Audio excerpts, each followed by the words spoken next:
আসসালামু আলাইকুম রহমতুল্লাহ। শব্দের মাঝে এবং শব্দের শেষে মফলা সংযুক্ত হলে বর্ণের উচ্চারণ দ্বিত্ব হবে।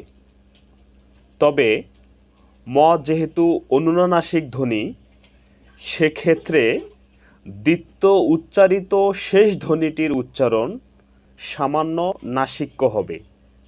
সহজ ভাষায় বলতে গেলে শব্দের মাঝে এবং শব্দের শেষে মফলা যুক্ত হলে যে বর্ণের সাথে মফলা যুক্ত হবে সে বর্ণের উচ্চারণ দ্বিত্ব হবে, অর্থাৎ সেই বর্ণের উচ্চারণ দুইবার করতে হবে।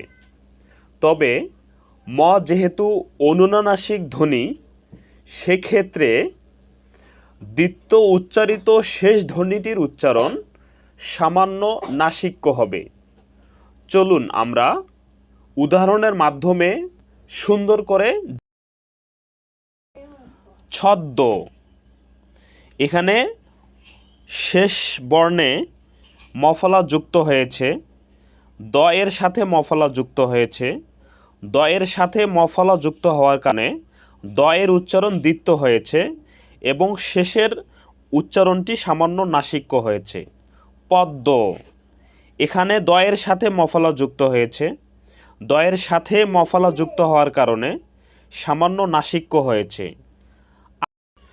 অকস্মাৎ, এখানে দন্তস্বয়ের সাথে মফলা যুক্ত হয়েছে, দন্তস্বয়ের সাথে মফলা যুক্ত হওয়ার কারণে দন্তস্বয়ের উচ্চারণ দ্বিত্ব হয়েছে এবং সামান্য নাসিক্য হয়েছে। ভস্য, এখানে দন্তস্বয়ের সাথে মফলা যুক্ত হয়েছে, দন্তস্বয়ের সাথে মফলা যুক্ত হওয়ার কারণে দন্তস্বয়ের উচ্চারণ দ্বিত্ব হয়েছে এবং সামান্য নাসিক্য হয়েছে। রশ্মি, এখানে তালব্য স্বয়ের সাথে মফলা যুক্ত হয়েছে, তালব্য স্বয়ের সাথে মফলা যুক্ত হওয়ার কারণে তালব্য স্বয়ের উচ্চারণ সামান্য নাসিক্য হয়েছে এবং দ্বিত্ব হয়েছে।